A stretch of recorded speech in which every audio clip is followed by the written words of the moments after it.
নমস্কার বন্ধুরা, আমি চন্দ্রিমা।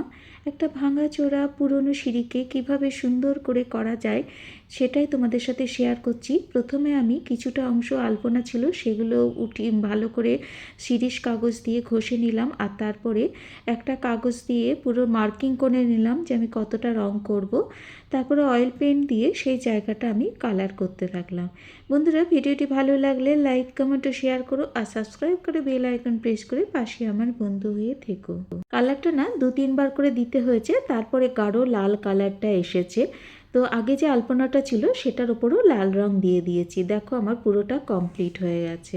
লাল কালারটা বেশ গাঢ় হয়ে এসছে, আর দেখো ল্যান্ডিংয়ে যেখানে একটু ভেঙে চুরে গেছে সেখানেও আমি এইভাবেই কালার করে পুরো জায়গাটা লাল কালার করা হয়ে গেছে। তারপরে সাদা পেন্সিল দিয়ে মার্কিং করে আমি আলপনাটা সব জায়গায় এঁকে নিয়েছি, কারণ একই রকম না হলে না দেখতে বাজে লাগবে, এক এক জায়গায় এক এক রকম। তাই পেন্সিল দিয়ে প্রথমে স্কেল দিয়ে আমি আড়াআড়িভাবে একটা দাগ কেটে নিয়েছি, তোমরা একটু খেয়াল করে বুঝতে পারবে। তারপরে আমি কলকা, যেখানে ফার্স্ট কলকাটা দিয়েছি সেখানে পয়েন্ট আউট করে নিয়েছি, তারপরে সেকেন্ড কলকাটার জায়গায় পয়েন্ট আউট করে নিয়েছি। তারপরে ভেতরের কাজগুলো আর সেরকম পয়েন্ট আউট করতে হয়নি, মোটামুটি নিজের মতো করে নিয়েছি। কিন্তু দুটো জায়গা পয়েন্ট আউট করে নিয়েছি, তাহলে কলকা দুটো সমান হবে, ছোট বড় হবে না, দেখতেও ভালো লাগবে। কারণ সিঁড়ির কাজ তো একটার পরে একটা কাজ করব, কিন্তু সেটা যদি ছোট বড় হয় দেখতে ভীষণই বাজে লাগবে। দেখো একটা পোর্শন আমি এইভাবে কমপ্লিট করে নিয়েছি, আর সাইডে একটা সাদা দাগ দিয়েছি, আর তার সাথে একটুখানি কি বলবো, ওগুলো আলপনার অলংকার বলা হয়, সেগুলো একটু দিয়ে নিয়েছি। তো তারপরে দেখো আরেকটা সিঁড়ির আরেকটা পোর্শন এইভাবে একই জিনিস আমি করে যাচ্ছি। তো ওই যে বললাম প্রথমে মার্কিং করে নিয়েছিলাম কালার দিয়ে, তার জন্য আমার কোনো অসুবিধা হয়নি বা ছোট বড় কোথাও হয়নি, দেখতে ভীষণ সুন্দর লাগবে একই রকম হলে। আর যদি সিঁড়ির এক একটা জায়গায় এক এক রকম ডিজাইন হয় তাহলে কিন্তু জিনিসটা অতটা ভালো লাগবে না। জানো তো, এই সিঁড়ির সঙ্গে আমার একটা অন্য রকম ভালোবাসা। এই সিঁড়ি দিয়ে আমি প্রথম ওপরে উঠে এসেছিলাম নিজের ঘরে, আর এই সিঁড়ি দিয়েই আমার ছেলে প্রথম হাঁটতে শিখেছিল। ওপরে আসতো, নিচে যেত, ওপরে আসলে নিচে যেতে পারতো না, নিচে গেলে ওপরে আসতে পারতো না। সেই সময়টা দুহাত তুলে আমার কাছে চলে আসতো যে মা আমাকে কোলে করে এটা পার করে দাও, সিঁড়িটা পার করে দাও। তো তার আধো আধো বলি সেই কথাগুলো বড্ড মনে পড়ে। তাই সিঁড়িটা যখন রং উঠে যাচ্ছে, চটে যাচ্ছে, দেখতে ভীষণ বাজে লাগছে, তাই সিঁড়িটাকে নিজের মতো করে নিজস্ব মনোভাবনা দিয়ে, চিন্তা ভাবনা দিয়ে সাজানোর চেষ্টা করলাম। তোমাদের বাড়িতেও যদি এরকম সিঁড়ি থেকে থাকে বা কোনো অংশ যেটা অযত্নে অবহেলায় রয়েছে, সেই জায়গাটাও এইভাবে সুন্দর করে গড়ে তুলতে পারো নিজের ক্রিয়েটিভিটি দিয়ে। এই সিঁড়িতে আমি একই ধরনের কলকা প্রত্যেকটা সিঁড়িতে দিয়েছি, আর তার সাইডে এইভাবে দাগ দিয়ে দিয়েছি, আর এইভাবে অলংকারগুলো করে গেছি। তো তোমরা কিন্তু নিজস্ব চিন্তা ভাবনা দিয়ে নিজের মতো করে কিছু বানাতেই পারো, তাতে কিন্তু কোনো অসুবিধা নয়। কিন্তু যেন যেই জায়গাটায় করছো সেটার জন্য খুব অ্যাপ্রোপ্রিয়েট হয়, তারপর সেই কাজটা করবে। কারণ এটা তো পার্মানেন্ট আলপনা না, আমি ফেব্রিক দিয়ে এটা করেছি, তার জন্য এটা ওঠানো যাবে না। আর যেটা আজকে দিলাম কালকে উঠিয়ে দিলাম কোনো পুজো উপলক্ষে বা কেউ আসছে বাড়িতে, তখন সেটা আলাদা। কিন্তু যখন এইভাবে পার্মানেন্ট আলপনা দেবে তখন একটু ভেবে চিন্তে তারপরে দেবে। তো দেখো আমি ল্যান্ডিংয়ের জায়গাটায় আলপনা দিচ্ছি। তো এই ল্যান্ডিংয়ের জায়গায় আলপনা দেওয়ার সময়ও আমি কিন্তু একটা রো, মানে চারিদিকে একই ধরনের লাল কালারটা একটা রো করে ফেলেছি। তারপরে এই কলকাটা মানে আপ ডাউন করে একই জিনিস প্রত্যেকটা জায়গায় করেছি। তো করার পরে ভীষণ ভালো লাগছে, নিজেরই করতে পুরো লাল মেঝের মতো লাগছে, কিন্তু আমার এটা প্লেন সিমেন্টের মেঝে, তারপরে লাল কালারটা করেছি। জানো তো, এই সিঁড়িটা দিয়ে আমরা প্রত্যেক দিন ওপরে উঠি, নিচে নামি, তাই এখানে কিন্তু কালার বলো আলপনা বলো দুটোই কিন্তু আমি একবারে দিয়ে উঠতে পারিনি। কালারের ক্ষেত্রে একটা পোর্শন, সিঁড়ির একটা পার্ট করেছি, পুরো কালার কমপ্লিট করেছি, পুরো শুকিয়ে গেছে। তারপরে কিন্তু অন্য পোর্শনটাতে আমি হাত দিতে পেরেছি, কারণ একদিকটা শুকিয়ে গেলে ওই দিক দিয়ে যাতায়াত করেছে, আর আরেক দিকটা যেটা করেছি মানে আবার কালার করলাম লাল কালার, তো সেগুলো কাঁচা ছিল, সেই জন্য ওই দিক দিয়ে যাতায়াত করতে পারিনি। আর এটা কেন মেনটেন করেছি, হয়তো একটু শুকিয়ে গেলে যাতায়াত করতে পারতো, কিন্তু কি বলতো কোন জায়গাটায় হয়তো একটু কাঁচা আছে সেটা পায়ে লেগে গেল, আর সেই পায়ের ছোপটা চারিদিকে ছাপ ছাপ হয়ে গেল, তো দেখতে ভীষণই বাজে লাগবে, মেঝেটাও বাজে হয়ে যাবে, আর যেখানে কালার করেছি সেখানেও একটু উঠে যাবে। তো দুই দিক থেকে চিন্তা করে ভাবনা করে এই কাজটা করেছি। যখন পার্মানেন্ট কোনো কিছু করবে না তখন এইভাবে চিন্তা ভাবনা করে করাই উচিত। তো আমি সেইভাবেই করেছি। তোমরাও যদি এরকম ধরনের কোনো কাজ করো তাহলে কিন্তু একটু ভেবে নেবে যে কোন সময়টা একটু হাঁটা চলা কম হবে, বা একটা পোর্শন করে নিলে যে পোর্শনটা শুকিয়ে যাওয়ার পরে আবার অন্য পোর্শনটাই করতে পারবে। তো দেখো সিঁড়ির ভাঙা অংশটাও তোমাদের সাথে শেয়ার করলাম। তো এখানটা একটুখানি ফেটে গেছে, তো রিপেয়ারিং বারবার করা হচ্ছে কিন্তু ফেটেই যাচ্ছে ওই জায়গাটা।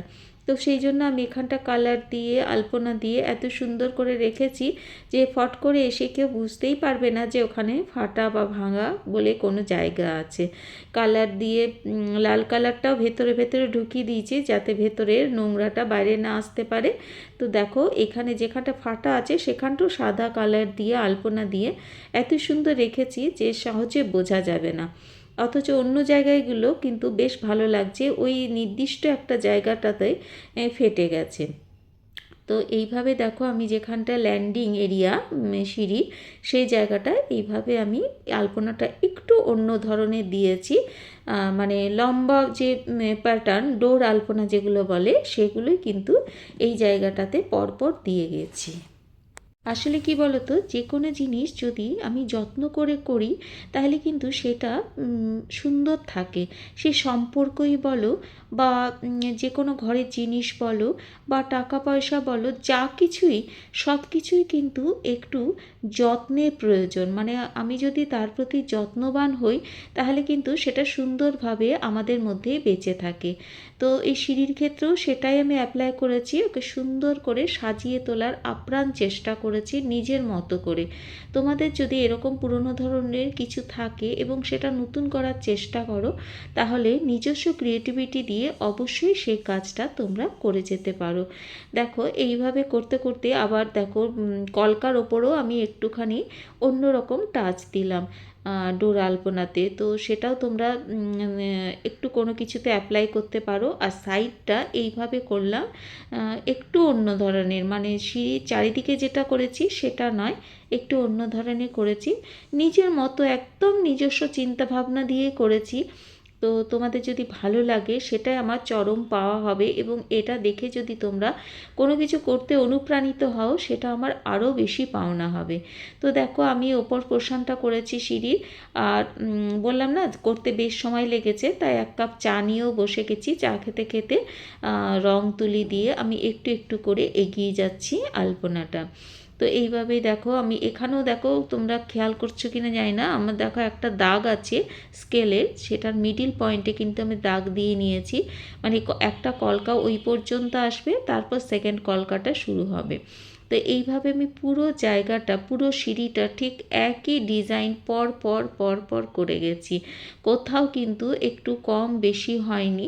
ভেতরের কাজগুলো তো হবেই, এটা তো আলপনা একই রকমভাবে আমি তো ছাপছি না কোনো কিছুতে, কিন্তু কিছু একটা জায়গায় নিজস্ব পয়েন্ট থাকা দরকার, সেই জন্য দুটো মিডিল যে কলকা তার মাঝখানের যে গ্যাপটা সেটা কিন্তু সমস্ত জায়গায় একই রকম আছে। আর দেখো এইভাবে আমি এই কোণটা করেছি, মানে সেকেন্ড যে সিঁড়িটা, মানে যে সিঁড়িটা দিয়ে আমরা ওপরে উঠে আসছি তার প্রথম পোর্শনটা, সেটা কিন্তু আমি এখন করছি। ওপরের দিকের পোর্শনটা যেটা কিছুদিন আগেও আমি একটা ছোট আলপনা দিয়ে রেখেছিলাম, সেটা লাল কালার দিয়ে ঢেকে দিয়েছি, তার উপরের আলপনাটা পুরো কমপ্লিট হয়ে গেছে, কিন্তু সেকেন্ড পোর্শনের যে আলপনাটা সেটা আমি এখন করছি। তো এইভাবে দেখো আর পুরোটাই আমার দেখো কমপ্লিট হয়ে গেছে। এবারে উপরের পোর্শনটা যেটা দূর থেকে দেখা যায় সেই জায়গাটায় কিছু করা ছিল না, শুধু একটা স্ট্যান্ডিং লাইন টেনে চারিদিকে অলংকার দেওয়া ছিল, তো সেখানটাও আমি একটুখানি আলপনা দিয়ে নিলাম, জাস্ট একটা সার্কেল করে পয়েন্ট আউট করে দিলাম। তো এইভাবে দেখো পুরো মানে সিঁড়ির ওপর নিচ উভয় পোর্শনই কিন্তু আমার প্রায় কমপ্লিট হয়ে যাচ্ছে। তো এইভাবেই ছোট ছোট ভাবনা দিয়ে নিজেদের সুন্দর জিনিসটাকে আগলে রেখো। আমি আমার ভাবনা মতো আমার সিঁড়িটাকে সুন্দর করে সাজিয়ে সোহাগে যতনে সুন্দর করে রেখেছি।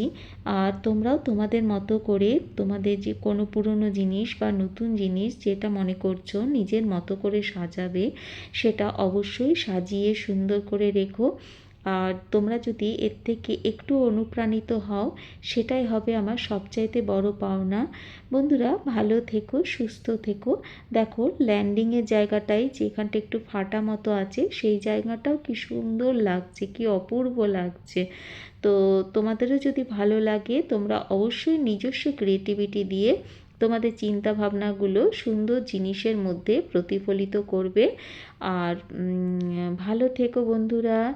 আর অনেক অনেক ভালোবাসা তোমাদের জন্য। টাটা বন্ধুরা।